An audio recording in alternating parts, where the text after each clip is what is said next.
మేము కోరే మార్పు కాదు ఇది.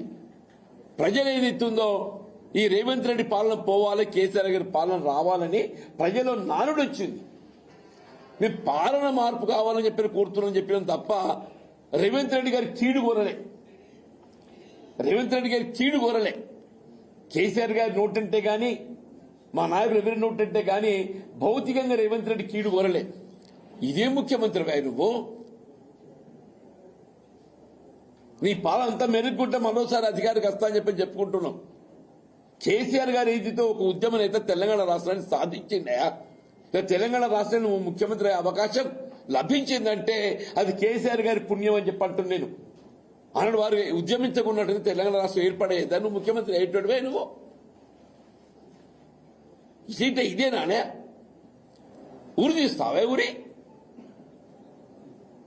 నిజంగా కూడా చెప్పంటున్నా, ఒక పాలక పక్షంగా ప్రభుత్వం ఏదైతుందో ప్రజాస్వామ్యయుతంగా ప్రతిపక్షాలు బలంగా ఉండాలని కోరుకోవాలి. అటువంటిది ఏదైతుందో వాస్తవాలు మాట్లాడుతుంటే దాన్ని భిన్నంగా విమర్శనాత్మకంగా నువ్వు మేడిగడ్డ సందర్శించినవా? నేను కేసీఆర్ గారు ఏదైతుందో జగిత్యాల పర్యటన సందర్భంగా ప్రజా ఆశీర్వాద సభ అంత గొప్పగా జరుగుతుంటే నువ్వు జీర్ణించుకోలేక ఏదో నిద్ర లేచినట్టు నటించటం.